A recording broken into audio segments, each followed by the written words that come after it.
की मित्रों,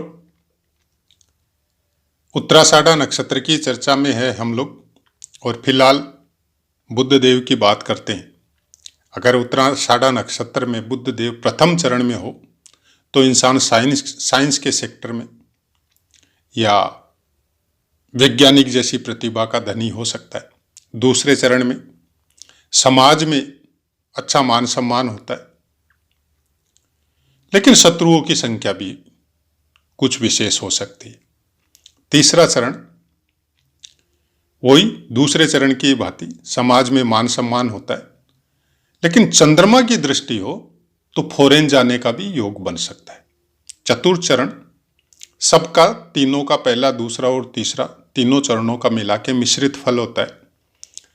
अब बात करते हैं कि उत्तराषाढ़ा नक्षत्र में बुद्ध देव है और उनके ऊपर बाकी ग्रहों की दृष्टि, सूर्य देव, इनकी अगर दृष्टि हो तो इंसान शांत चित्त होता है, जल्दी से कोई भी चीज को रिएक्ट नहीं करेगा, सोचेगा, समझेगा, उसके लाभ हानि देखेगा और किस तरह से मैनेज करना है, मैनेजिंग पावर कुछ ज्यादा आ जाती है ऐसे इंसानों के अंदर।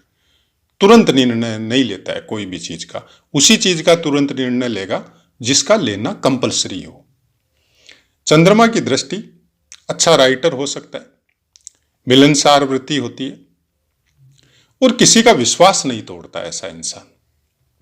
मंगल देव की दृष्टि, राइटर हो सकता है और उसी को कर्म क्षेत्र में भी उतार सकता है, प्रोफेशनल राइटर भी हो सकता है। गुरु की दृष्टि, बुद्धिमान होता है, सुदर्शन होता है व्यक्तित्व और राजनीति के क्षेत्र में भी जाने की प्रेरणा हो सकती।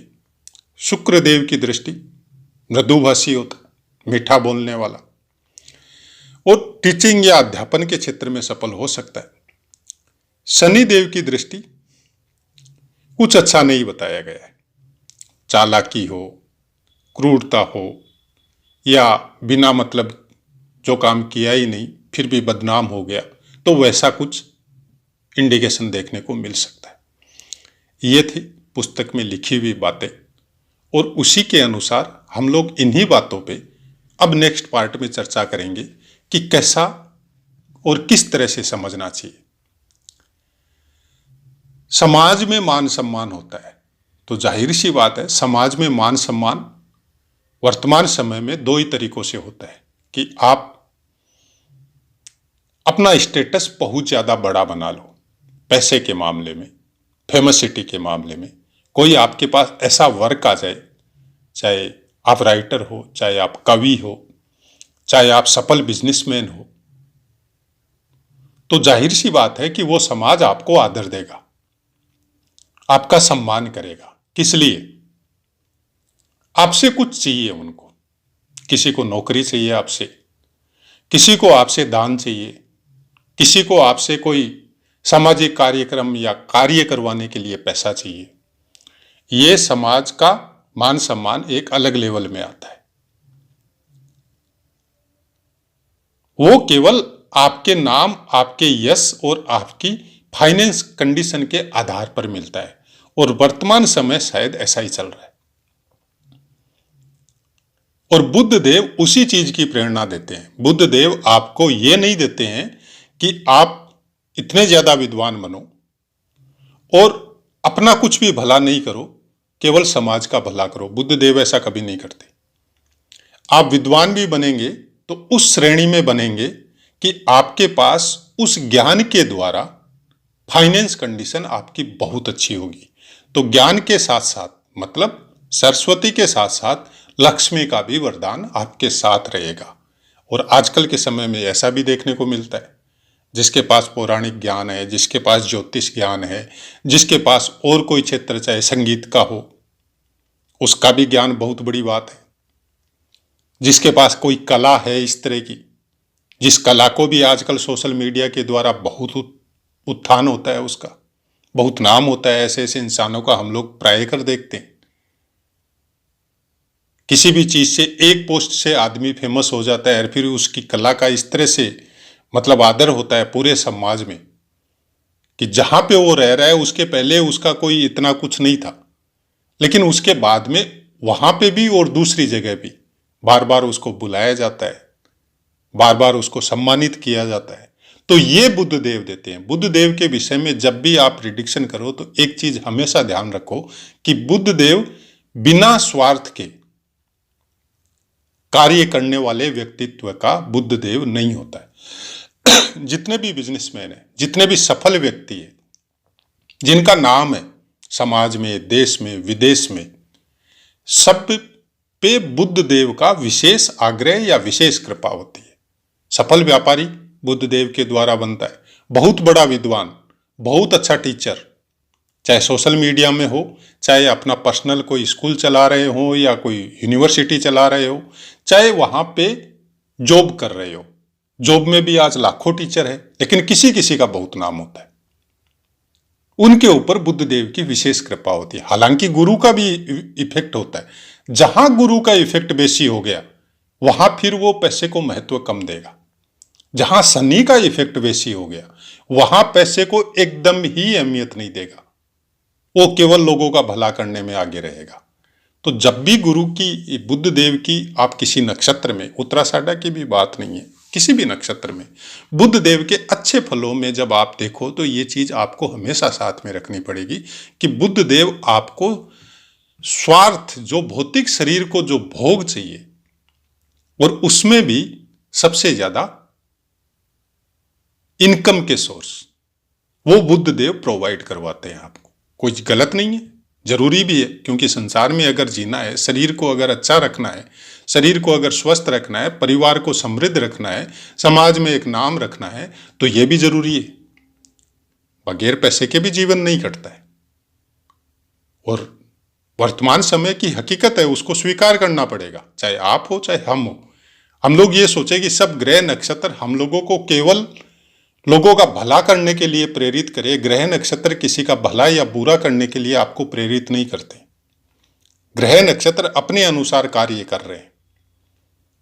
ये हम लोगों के अपने कर्म है कि किस चीज को हम लोग एक्टिव किए हैं, किस परिवेश में हम लोगों का लालन पालन हुआ है, किस तरह के संस्कार हम लोगों के माता पिता ने हम लोगों के अंदर रोपित किए हैं, किस तरह की जड़ों को सिंचित करके हम लोगों का मेन जो व्यक्तित्व बना है वो है, उसके ऊपर डिपेंड है सब कुछ। ये सब चीजें ग्रह नक्षत्र उसी के अनुसार आपके कार्य करेंगे। जिस तरह के व्यवहार, जिस तरह के कर्म हम लोगों के रहते हैं।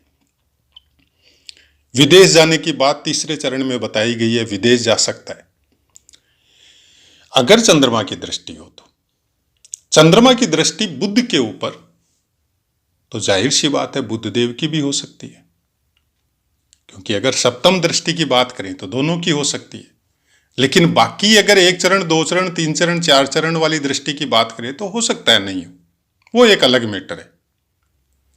लेकिन चंद्रमा की दृष्टि बुध देव के लिए हमेशा अच्छी होती है, किंतु बुध देव की दृष्टि चंद्रमा के लिए अच्छी नहीं होती है।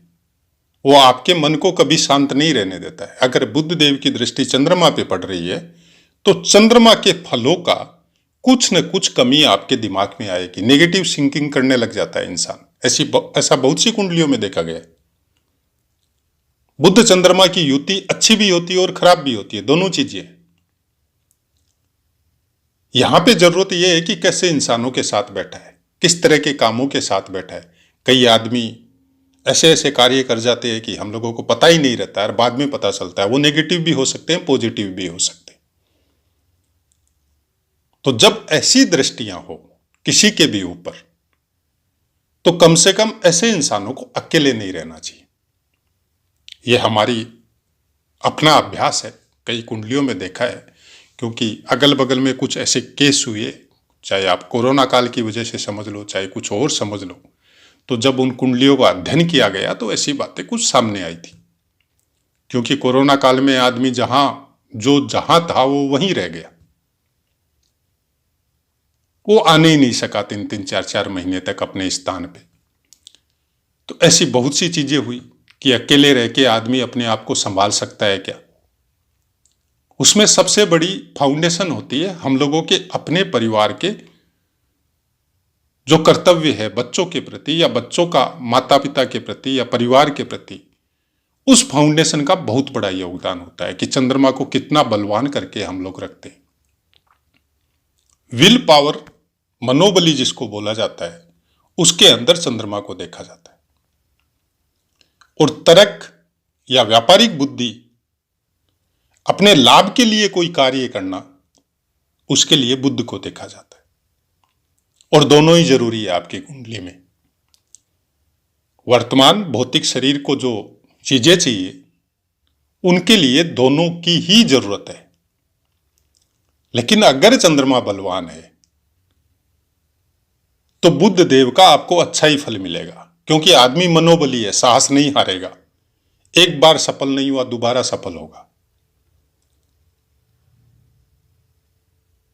लेकिन अगर चंद्रमा वीक है, कहीं बुरे ग्रह से दृष्ट है और बुध देव बलवान है, तो अगर वो राइज करते जा रहा है तो कोई टेंशन नहीं है, वो राइज करते रहेगा। लेकिन एक झटका अगर उसको लग गया कहीं पे,